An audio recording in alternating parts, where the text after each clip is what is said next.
Hey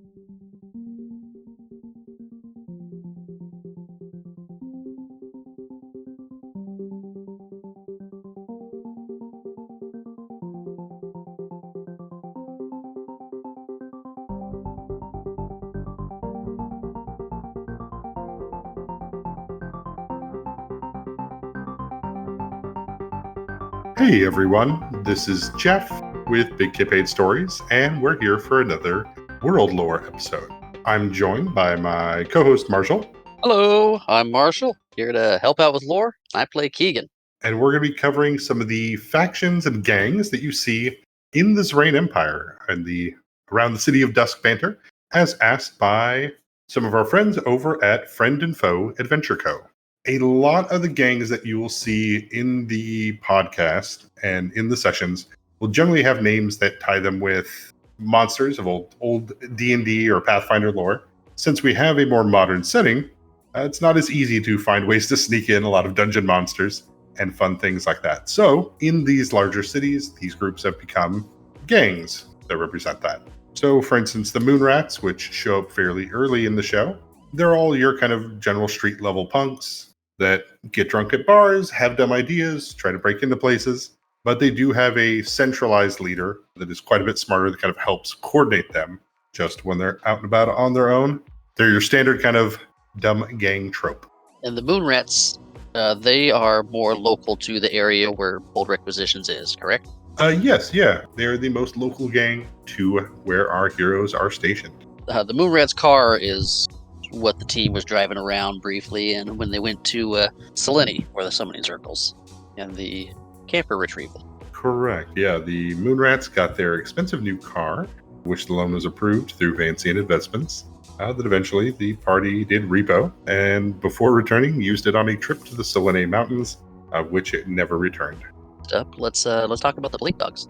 The Blink Dogs are the gang that basically buddies up with the cops or seekers. They also have access to a citywide kind of teleportation grid that they use to quickly get around, hence their name, the Blink Dogs. That's the group we ran into at the storage unit that sent fours across the country. Correct, yes. They were the ones gathering gear that they have access to some of the old evidence lockers used by the Seekers and Justicari. With that, do we want to run into Justicari and Seekers, since they have the connection with the Blink Dogs?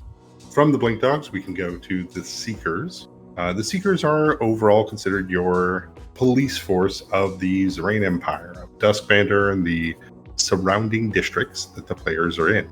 Mostly they work for the city, as they are tied originally to the Darge House, which is tied to Saint Arcani, which is part of the holiday festivals that you've seen or heard about. But they are mostly controlled and paid for by Amon Advancements. So they do, more often than not, represent and support corporate interests, or at least over those of most citizens. Though we do have some good ones like Chavri Das or Matthew Quinn. Within that organization, there is a secret group known as the Justicari that fill the role of a secret police within the police force. These are the groups that are used to hunt down androids that don't have appropriate registration, or to remove people that are a threat to the Empire without alerting larger groups. So they are a dangerous internal gang that operates above the law. Oh, and the Justicari also was mentioned in the same episode, the storage unit episode. Oh, nice. I believe that was when we first got, when we got our... Is that first, Jeff?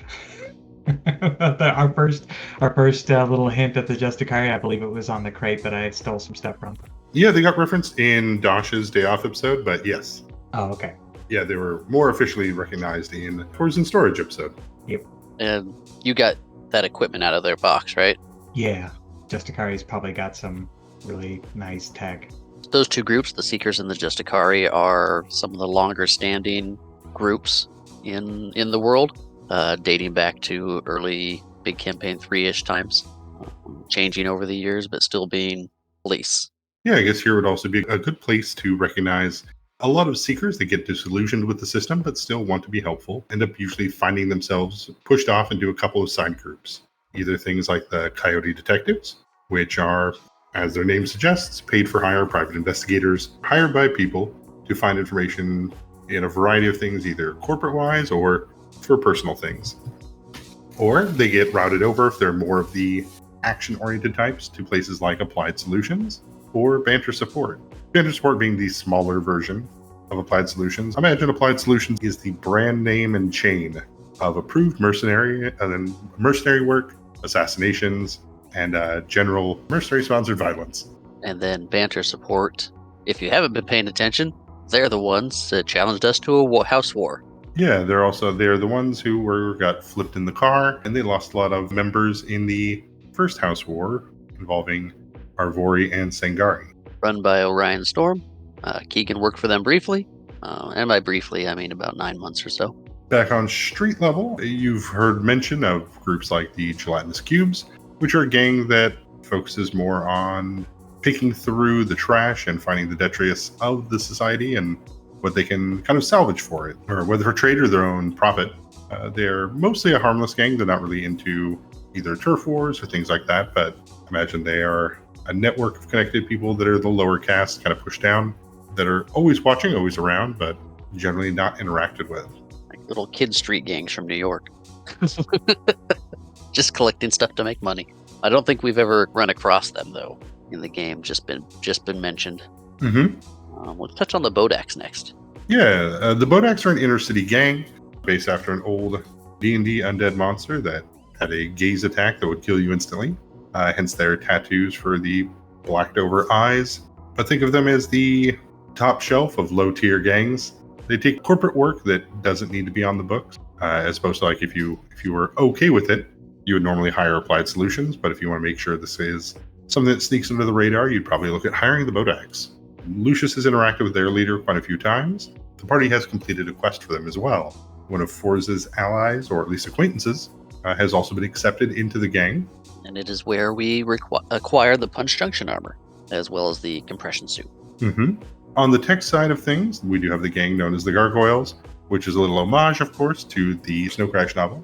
But they are any race, any group that focuses more on the information trading and watching technology side. So when you hear about people that focus and specialize in drones or hacking or watching video feeds, more likely they probably have some connection to the Gargoyles, which is where our group, the Ex-Gargoyles, is not a gang known as the Ex-Gargoyles, but they used to be members before being expelled from that group. Okay. So they have not formed their own gang called the Ex-Gargoyles. They have not. We just call them that because they were once gargoyles. Correct. Not quite a gang, but more of like a political organization, or at least how they see themselves, though probably I guess other groups that probably see them as gang are the Red Bandana members.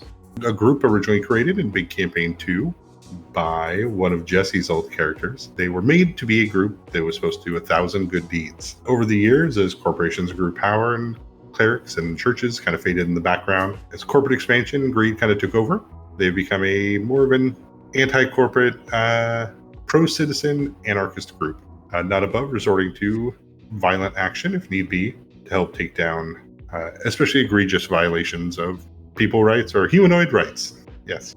And Bold Requisitions has had several encounters with the Red Bandana. Mm-hmm. The airship heist. Yeah, the Red Bandana was the ones who Dosh went and joined up with when he left, as well as they're the ones who were prepared to steal Estelle Del Rosa's airship while the party was finishing their quest on the inside. Those are the main ones that I believe have been introduced so far.